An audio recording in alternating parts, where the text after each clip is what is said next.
Hey y'all, what's up? I just want to give a shout out to Petty Tupac TV.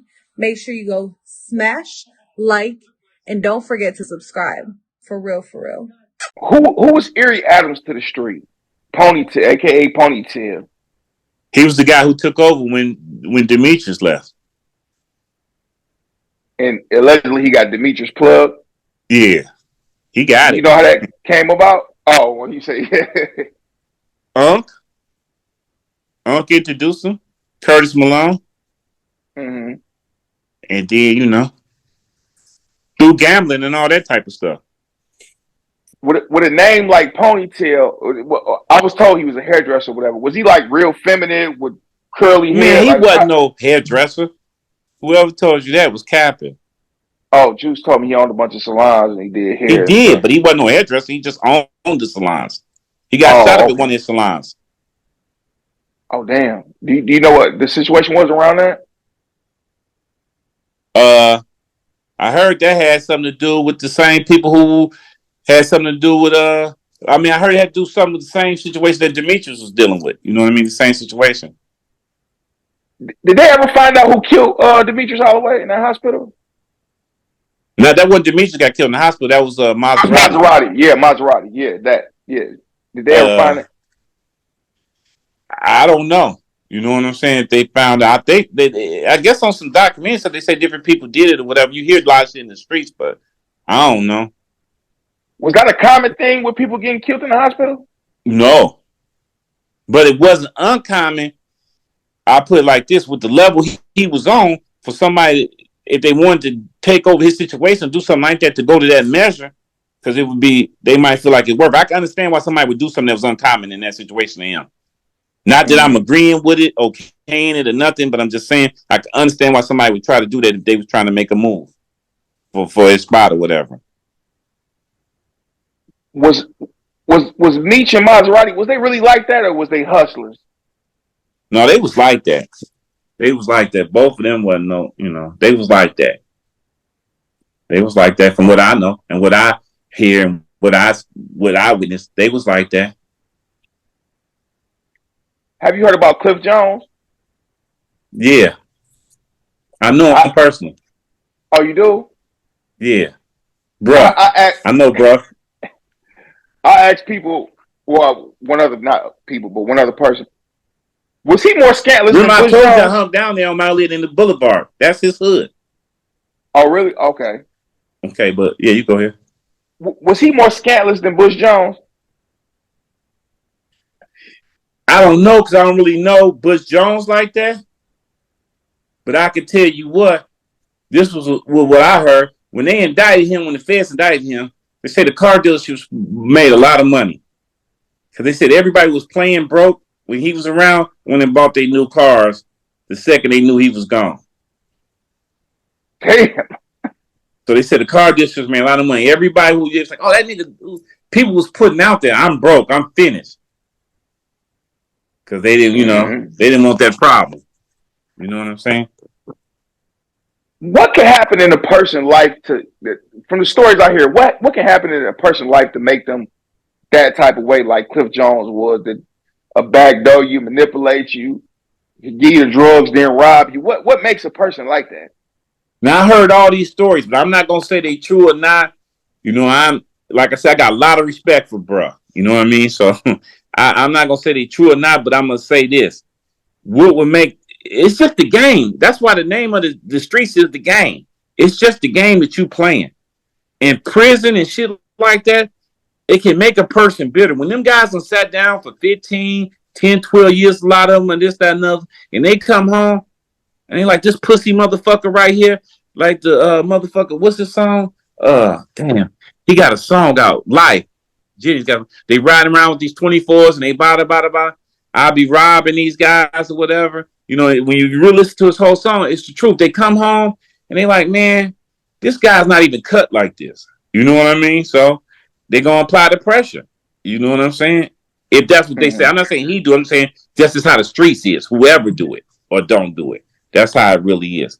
So if like I said, if you're not all the way in, if you're not down for every part of it, you shouldn't get involved with it. You know what I'm saying? Because the science of it tell you that this might come your way. This is one of the problems that could be your way if you look for the problems. Good, like God told me, he said he's a troubleshooter. So he's trying to spot trouble before it comes. You know what I mean? He's telling me that's what I need to do when I get back out there. And, you know, he schooled me a lot of stuff. His name was Sparks. And his story was deep. He did like 30 years. The police tricked him in jail. They told his mother just come down and interview. He gonna get in a little trouble, but he won't be gone too long. Or this, that, and other. He went in and got 30 years. He went for the okie doke. But what he was telling me, you got to be a troubleshooter. You know what I mean? So you know that if you're gonna do this, this is what possibly can happen. So what are you gonna do if that happens? That's how you got to really look at it. You know. Now, when I post this, you might get some pushback for saying you got a lot of love and respect for Cliff Jones. I don't care about no pushback for that. You know what I mean? Pushback. I'm just being real. I do, and they do too. That's why they're gonna do a lot of That's why there's gonna be a lot of comments. You get what I'm saying? You know what I mean? You know, even though he like they say kind of like ruined Erie Adams and this whole operation. He probably told on some people, he killed people for no reason. Why they say he ruined Erie's operation? Because he was pressing. Juice said he was pressing. Juice said he was pressing Erie, you know, for drugs and like Bogart his way in. When everybody told him don't mess with Cliff, and he did anyway. And then things got ruined after that. Killings, robbings, all types of stuff. That's not how he got originally linked up. I'm not gonna say that ruined his operation, and I'm gonna say that because he met some girl and was dealing with her brother or something when he was in an indictment, threw the 2 keys out the car and all this type of stuff. That had nothing to do with bro. So how he caught his first smoke from the feds had nothing to do with bro. You know what I mean? So, like I said, a lot of people didn't even know about him. You get what I'm saying? So I disagree. You know what I mean? I got a lot of respect for a lot of stuff, you know, Juice is saying. A lot of stuff he is kind of right or whatever. But you can understand, this guy had a lot of money. So you referring to Erie had a lot of money? Was doing to him, it wasn't hurting him. Right. I'll just put it like that. It wasn't hurting him. Is it safe to say, I'm just asking, is it safe to say Cliff Jones was the Alpo of Detroit? Because essentially Alpo was get money with somebody, then eventually kill them for their stuff. Or kill them after he owe them 20, 30 bricks. Like I said, I disagree with that. I would say they would say he was more like Preacher. Preacher, that's what I'm saying. Okay, yep, exactly. Okay, there we go. Preacher, not Alpo. Preacher.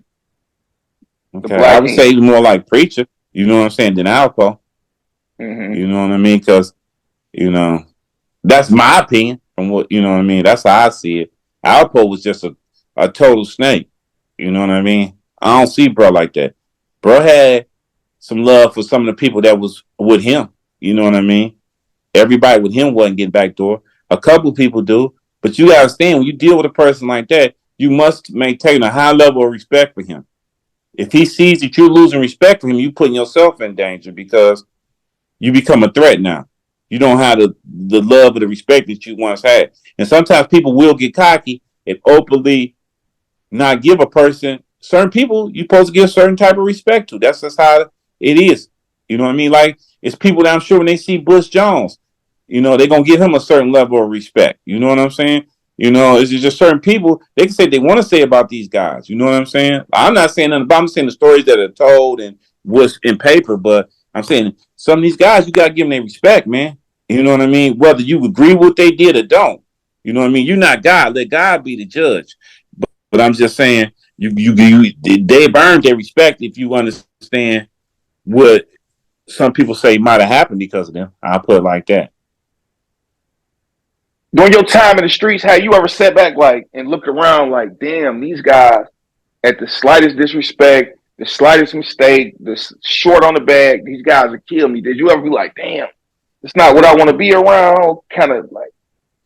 Well, like I said, that's what we signed up for. But at the same time, I'm going to get even deeper. They wasn't really like, if you tried to run off with the bag, okay, you might be in threat. But if you just, something happened where it's an honest mess up, you got to think about it. You a good earner. Person going to let you work your way up out of that. out of that situation. If you're trying to, so you ain't gonna have to really worry about that as much. You Mm-hmm. know, yeah, it's some backdooring and different things going on. You know what I mean? But like I said, a lot of times, say for example, I'm just gonna use this example. Say for example, Joe Blow, and we don't know who he is. He tell me go take this to somebody. Now I'm a cutthroat type of guy. I take it to you, and I see you a goofy. I don't even really fuck with Joe Blow that well. He just feels safe having me do it. So yeah, sometimes people will go back and backdoor that situation and do that. But that's they got nothing out of it. They really shouldn't even been involved in the situation. The person who's giving it to you should have gave it to you better. You get what I'm saying? Right. You would put me in a situation. You know what I'm saying? You know Yeah. that's all that was. You know what I'm saying? Like I said, these guys. I like I said, I got a lot of respect for a lot of people. You know what I mean? When I say I got love for somebody, I don't mean I agree with everything they do or this, that, and other, but you don't know what they might have did for me to help me out in different situations or how they treated me. You know? When I first, met Cliff or whatever, I met him at a barbershop. We was talking about me coming home from the feds and stuff like that. And it was just a nice casual conversation. You know what I mean? You know what I mean? Mm-hmm. I don't know what he did. I don't think he admitted to I don't think he's ever been. I think he's been convicted once of like doing this, that, and other, but I don't think he's been convicted of no murders or nothing like that. Maybe guns and different stuff like that. So I'm not gonna be the one to say that he's guilty of anything. You know what I mean? I don't know. You know what I mean? You know what I mean? I Right. didn't see it. I wasn't with him. I don't know. You know what I mean? I can't. And I ain't. Like I said, I'm damn sure not no snitch. So I'm not gonna put that jacket on nobody that I don't know. Like I said, he was solid with me. I got respect and love for him for my personal reasons. You know what I mean? I'm not saying I agree with everything or whatever, but hey, that's just how I feel as a person. I'd be fake to lie to you and tell you that something bad about somebody that I don't feel that way about. You know what I'm saying? Exactly. In, in the 80s, 90s, who was the hardest hitting crew you would say? Just most vicious.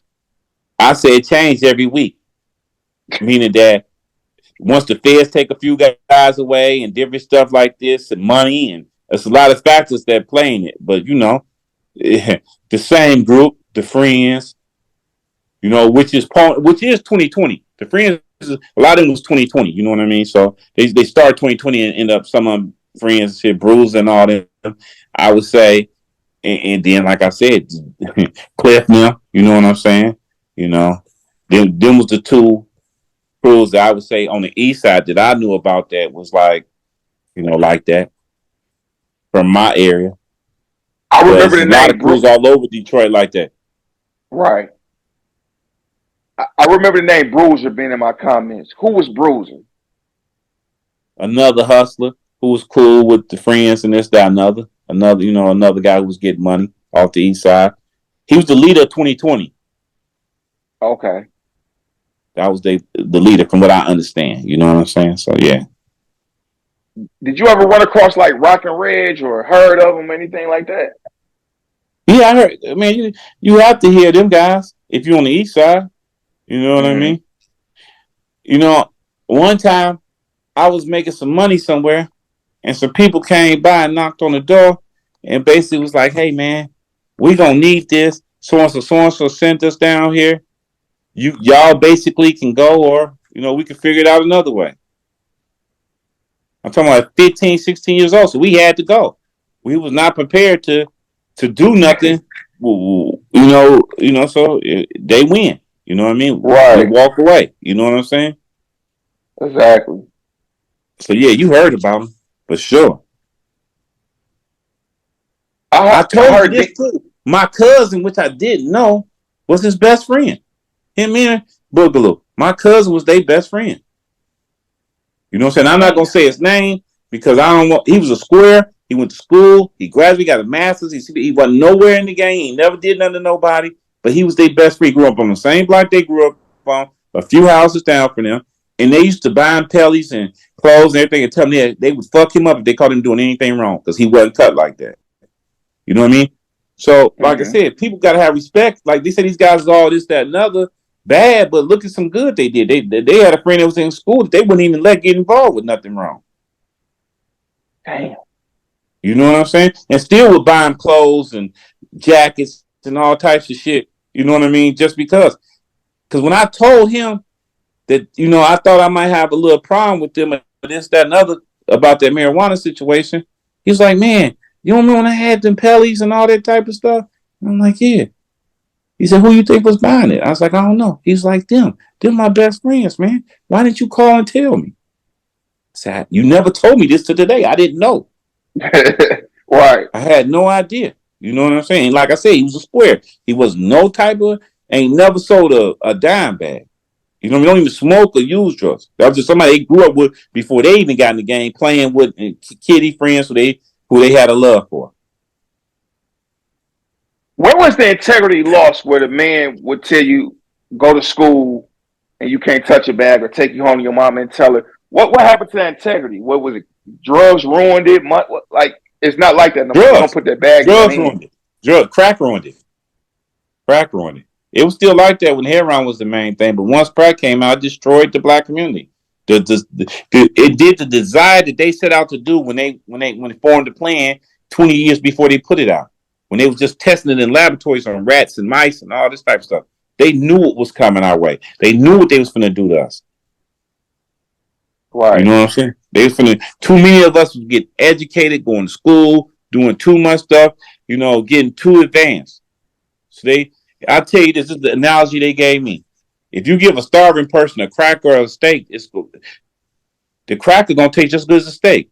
So say you've been going to school, you ain't got no clothes, your parents on drugs, you barely eating, and then you see your friend who looking nice, who got everything, and he your age, and he telling you, hey man, you can have this too. You're not gonna go to school for 10 more years to get that real Hell success. no. You're gonna go ahead and jump in right now. And that's what they betting on. That's the bet they making. And they knew that 9 out of 10 of us was gonna jump. Because you ain't got no parent like, hey, look, man, you're chasing the pie in the sky. Hey, if you just keep doing this, it might not seem like it, but it's gonna pay. You don't have nobody giving you that speech on this side. You just got the guy to tell you how good it is over here. He's not telling you that you might get killed, that you might get your head busted open, that you might get tied up in closets and all types of stuff. He's not telling you none of this. You just seeing the good stuff, the nice clothes, the this, the that, and so you want to be a part of it. Like I said, when I first moved into the spot on the east side, got my head busted wide open. You know what I'm saying? Got tied up in the closet. Damn near died. You know what I'm saying? By a guy who 32, 33. A stone killer in that neighborhood. You know what I'm saying? To where he told me he was going to kill me, but he decided not to kill me because I was so cool. Because I told him when he busted my head, this is exactly what I told him. I said, listen, man, why did you do all that? He said, man, I want that shit. I said, man, here, man, you didn't have to do all that for that. He said, man, if I knew you this cool, I wouldn't have did it. I didn't know. I said, shit. You know what I mean? Basically, I'm 16 years old. He's like, yeah, man, I'm not going to kill you. I'm just going to tie you up and put you in this closet. You just stay here. And he went to jail for life for killing some people for doing the same type of stuff. You know what I mean? So I was spared because some of the people that he had in the same situation as me didn't make it. I made it. You know what I mean? I got about that situation. And he, like I said, ended up becoming cool with me before he got that time. We ended up becoming cool. He never did that to me again, nothing. He was like, man, I got a lot of respect for you, this, that, and other. Woo, woo. He introduced me to a guy who helped me get to Ohio. He did all types of cool stuff for me out there. He kind of felt bad about a little bit how cool he thought I was after he got to know me. You know what I'm saying? What did he bust your head? What did he hit you in the head with? A vase. I still got the marks in my head to this day. Wow. While I was asleep. The doctor said if I'd have been woke, I might have died. Because I might have reacted different and put my body in a different position. By me just taking the blow and not knowing it, that kind of saved me, he said. That's scandalous. Would you say that you played the game fair? Oh, yeah. Hell yeah. Never backdoor nobody, nothing like that? No,